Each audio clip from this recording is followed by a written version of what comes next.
معزز سامعین و ناظرین، السلام علیکم ورحمۃ اللہ وبرکاتہ۔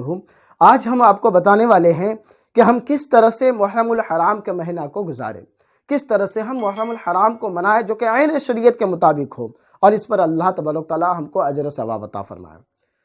آپ سب جانتے ہیں کہ جیسے کہ محرم الحرام کا چاند نظر آتا ہے، بہت ساری بیجا رسمیں اور خرافاتیں پیدا ہو جاتی ہیں، نہ جانے کیا کیا رسمیں رائج ہو جاتی ہے، اور ظلم والے ظلم یہ ہے کہ ان تمام بیجا رسموں کو، بیجا خرافاتیوں کو امام حسین کی محبت سے جوڑ دیتے ہیں، جبکہ ان کا اسلام سے کوئی لینا دینا نہیں اور امام حسین سے کوئی لینا دینا نہیں، اور ہم اس بیجا خرافات کو، بیجا رسموں کو امام حسین کی محبت قرار دیتے ہیں۔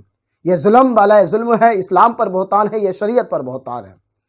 اب ہم آپ کو بتاتے ہیں کہ ہم کس طرح سے محرم الحرام منائیں۔ میرے پیارے اور محترم اسلامی بھائیوں، آپ جانتے ہیں کن صحابی رسول کا میدان کربلا میں شہید ہوا تھا؟ وہ صحابی رسول جن کے بارے میں اللہ کے رسول صلی اللہ تعالیٰ علیہ وسلم نے یہ ارشاد فرمایا کہ اے اللہ، میں حسین سے محبت کرتا ہوں، تو بھی حسین سے محبت فرما۔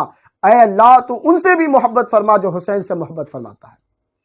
ایسے نواسہ رسول جو کہ حضور صلی اللہ تعالیٰ علیہ وسلم کے گود میں پلا بڑھا ہو، اور جنہوں نے حضور صلی اللہ تعالیٰ علیہ وسلم سے تربیت پائی ہو، جن کے والد حضرت علی ہو، جن کی ماں فاطمہ زہرا ہو، ایسے معزز شخصیت، ایسے عالی مرتبہ شخصیت 72 جانثار کے ساتھ میدان کربلا میں بھوکے پیاسے مظلومیت کے ساتھ شہید کر دیے جاتے ہیں۔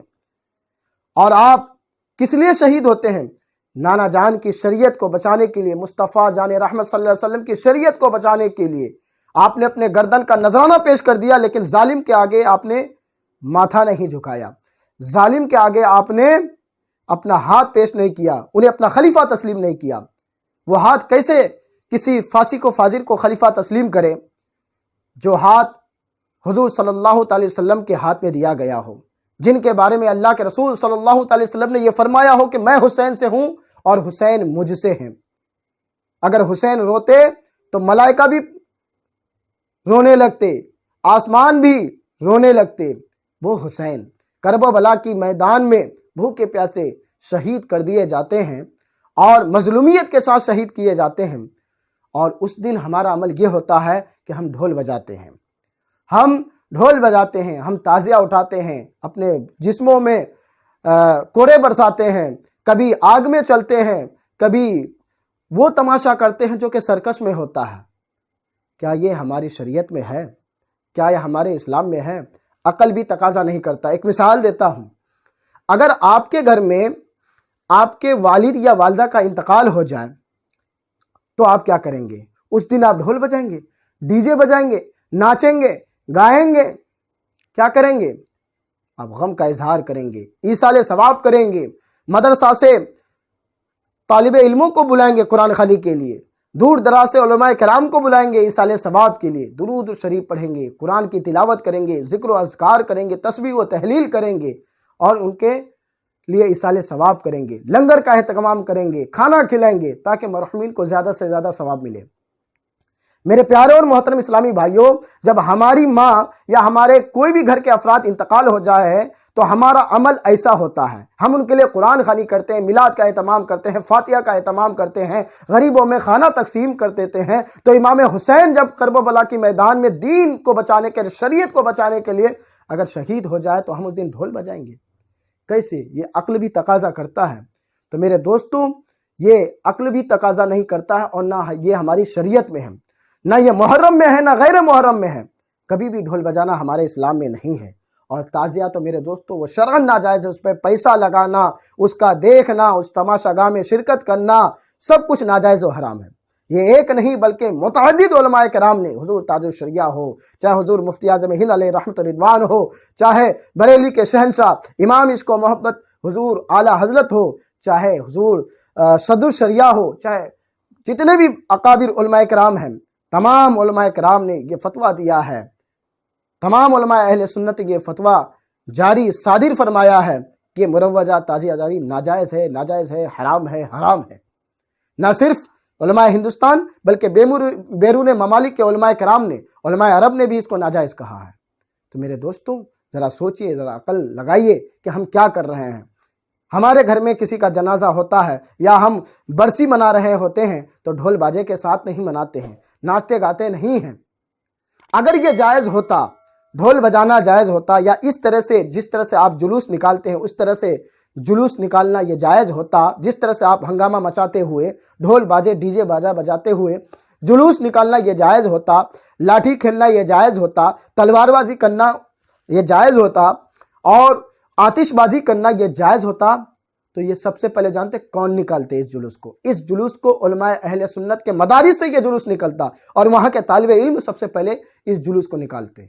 کیا آپ نے کبھی دیکھا کسی علماء کرام کو کہ یہ جلوس میں نکلے ہیں اور بڑے دھوم دھام کے ساتھ اپنے طالب علموں کے ساتھ یہ مدرسہ سے جلوس نکالے ہیں؟ نہیں۔ جب آپ کے علماء نے، آپ کے علاقے کے مدرسہ کے طالب علم نے یہ کبھی جلوس نہیں نکالا، نہ اس میں شرکت کی، تو پھر آپ اس طرح کے ناجائز کام کیوں کرتے ہیں؟ اب یہ کیا کر رہے ہیں میرے دوستو؟ ہوش کے ناخن لو، یہ گناہ کا کام ہے، عذاب کا کام ہے۔ یہ وہ عمل ہے جو یزیدیوں نے کیا تھا۔ ظاہری طور پر انہوں نے جنگ جیت لیا تھا، انہوں نے جنگ فتح کر لی تھی ظاہری طور پر، کیونکہ اسباب و آلات ان کے پاس تھے، ان کے پاس فوج تھی، کمانڈر تھے، ہتھیار تھے، تو ظاہری طور پر انہوں نے جنگ جیت لی، اور جنگ جیتنے کے خوشی میں انہوں نے اس طرح کے معاملات پیدا کیے، ڈھول بجائے، شراب پینے لگے، ناچنے گانے لگے، اور بازاروں کو دلہن بنا دیا گیا۔ اس طرح سے ان کا یہ طرز عمل تھا، ہمارا یہ عمل نہیں تھا میرے دوستوں۔ ہمارا عمل یہ ہونا چاہیے۔ اب میں آپ کو بتاتا ہوں کہ ہمیں کرنا کیا ہے میرے دوستوں۔ محرم الحرام میں ہمیں ہو سکے تو اللہ توفیق دے تو 1 تاریخ سے لے کر 10 تاریخ تک روزے رکھنا چاہیے، کیونکہ اللہ کے رسول صلی اللہ علیہ وسلم نے ارشاد فرمایا، محرم الحرام کے روزے، رمضان کے روزے کے بعد اگر کوئی روزہ اگر سب سے زیادہ فضیلت اور برکت والا ہے تو محرم الحرام کے عاشورہ کا روزہ ہے، یعنی 10ویں محرم الحرام کا روزہ ہے۔ یعنی محرم الحرام میں اگر آپ روزہ رکھتے ہیں تو بے شمار ثواب پاتے ہیں۔ رمضان کے بعد اگر کسی روزے کی فضیلت ہے، چاہے وہ رجب کا ہو، چاہے وہ شعبان کا ہو، ان تمام روزوں سے بھی اگر کوئی فضیلت والا روزہ ہے تو وہ محرم الحرام کا روزہ ہے۔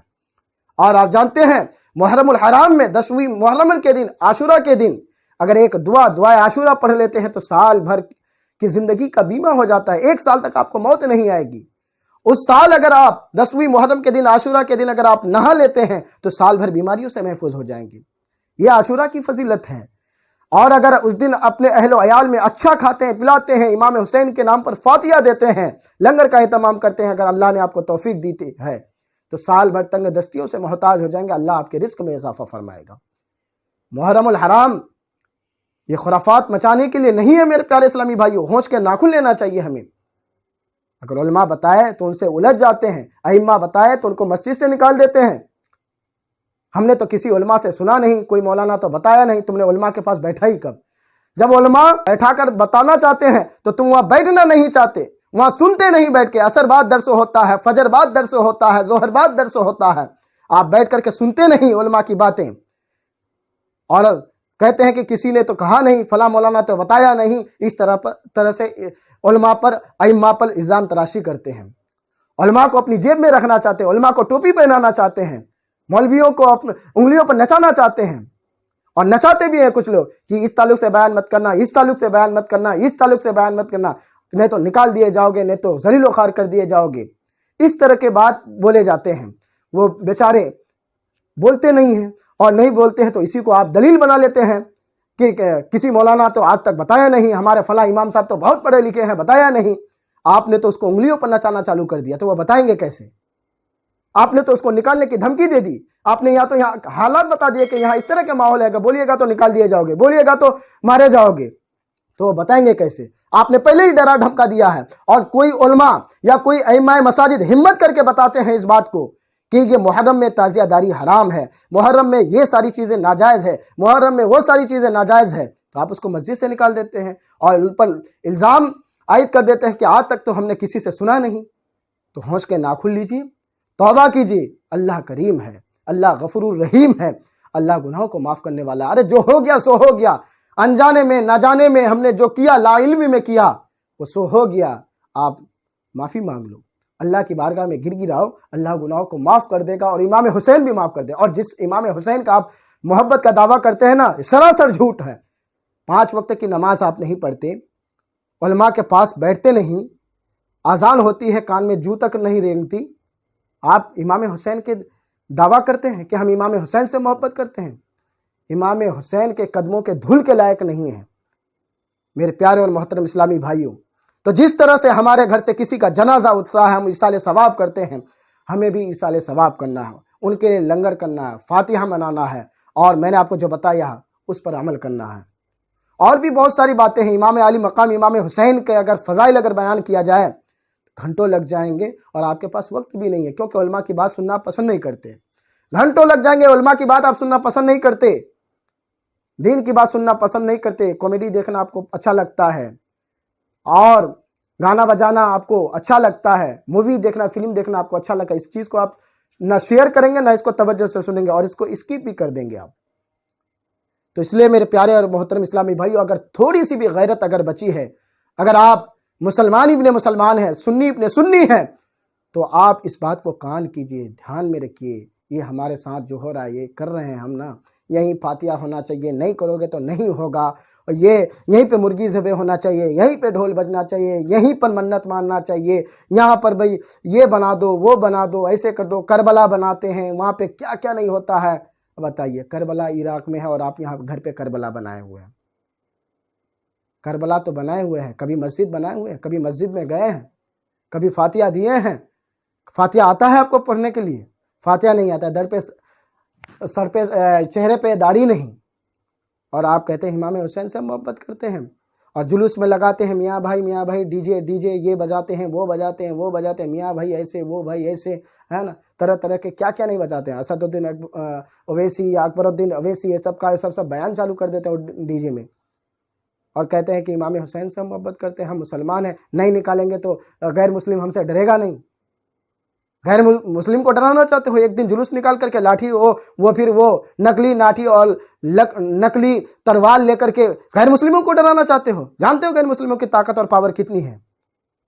آپ کبھی سوچ بھی نہیں سکتے۔ ارے غیر مسلموں کو اگر ڈرانا چاہتے ہو، غیر مسلموں کو یہ کرنا چاہتے ہو، تو آپ پر علم تو حاصل کرو۔ علم ایک ایسا زیور ہے کہ جو علم حاصل کرتا ہے وہ ہر جگہ کامیاب ہوتا ہے، کامران ہو جاتا ہے۔ ہماری تعلیم یہ نہیں ہے کہ ہم کسی کو ڈرائیں۔ لوگ ہم کو ڈراتے ہیں، ڈرانے دیجئے، ہمارا یہ طریقہ کار نہیں ہے۔ اسلام یہ نہیں سکھاتا ہے کہ آپ مسلمانوں کو ڈراؤ یا غیر مسلموں کو ڈراؤ۔ غیر مسلموں کو بھی نہیں ڈرانا ہے، بلکہ خود ڈر کے رہنا ہے اللہ تعالیٰ کے خوف سے۔ اللہ کے خوف سے خود کو ڈر کے رکھنا ہے۔ آپ کہتے ہیں ایک دن محرم منا لیں گے تو ہندو ڈر جائے گا، ہندو کو ڈرانے کی بات کرتے ہو؟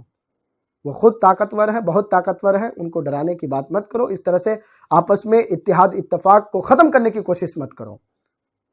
جو بھائی چارگی ہے آپس میں اس کو بنا کے رکھو۔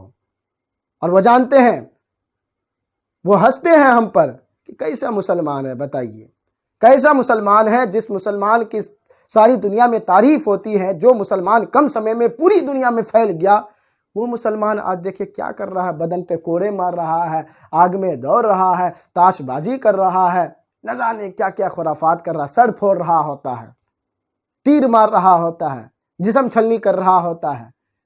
وہ ہنستے ہیں ہم پر، اور آپ سوچتے ہیں کہ ہم اس کو ڈرا دیں گے؟ استغفر اللہ، لا حول ولا قوت، توبہ کیجئے۔ ان الشیطان للانسان عدو مبین، شیطان انسان کا کھلا ہوا دشمن ہے، یہ سارا عمل شیطانی عمل ہے۔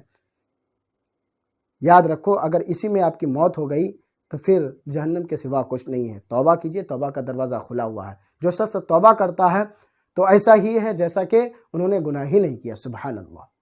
تو محرم اس طرح سے ہم کو منانا ہے جس طرح سے ہمارے گھر میں کسی کا انتقال ہو جاتا ہے، ہم ان کے لیے ایصال ثواب کرتے ہیں، قرآن خوانی کرتے ہیں، فاتحہ کرتے ہیں، لنگر کرتے ہیں، برسی مناتے ہیں، جس طرح سے اس طرح سے ہم کو منانا ہے۔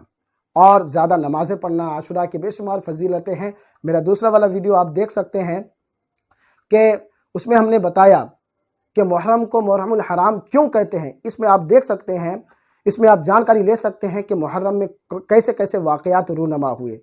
محرم میں بہت بہترین واقعات رونما ہوئے، جو حضرت آدم سے لے کر کے حضرت عیسیٰ تلک یہ سارے واقعات ہیں، اور امام حسین تک یہ ساری چیزیں بہت ساری محرم میں واقعات ہوئے ہیں۔ زمین، آسمان، چاند، سورج اور ستارے عرش و کرسی سب محرم میں پیدا کیا گیا، آدم علیہ السلام کو محرم میں پیدا کیا گیا 10ویں محرم کو، تو بے شمار فضیلت محرم کے، اس کو خرافات میں نہیں گزارنا ہے۔ امید کرتا ہوں کہ یہ آپ کو باتیں اچھی لگی ہوگی، اگر نہ بھی لگے تو میرے دوستوں آپ سے گزارش کروں گا، اگر آپ کو یہ بات اچھی نہ لگے تو یہیں سے آپ چھوڑ دیجئے، دوسروں کو شیئر بھی مت کیجیے، اور ہمارے چینل کو انسبسکرائب بھی کر دیجئے، کیونکہ ہم حق بولتے ہیں۔ الحق کو مرن لو کا نہ درہ، حق بات سچی ہوتی ہے اگرچہ وہ کڑوی ہو۔ ہم نے حق بیان کیا اور ہم اپنی ذمہ داری سے شبوغ ہو گئے، کیونکہ ہم جس جگہ پر ہیں، جس منصب پر فائز ہیں، ہم عالم دین ہیں، اور ہماری ذمہ داری ہے امر بالمعروف اور نہی عن المنکر، لوگوں کو حق بات بتانا اور بری بات سے روکنا۔ قیامت کے دن ہماری پوچھ گچھ ہوگی، ہم پر گرفت ہوگی کہ آپ کو جانکاری ہوتے ہوئے آپ نے لوگوں کو یہ کیوں نہیں بتایا؟ تو ہم نے آپ کو بتا دیا، ہم اپنی ذمہ داری سے شبکدوش ہو گئے۔ اب آپ کی باری ہے عمل کرنا ہے یا نہیں کرنا۔ عمل کریں گے تو جزا پائیں گے، نہیں کریں گے تو سزا پائیں گے۔ فقط السلام علیکم ورحمۃ اللہ وبرکاتہ۔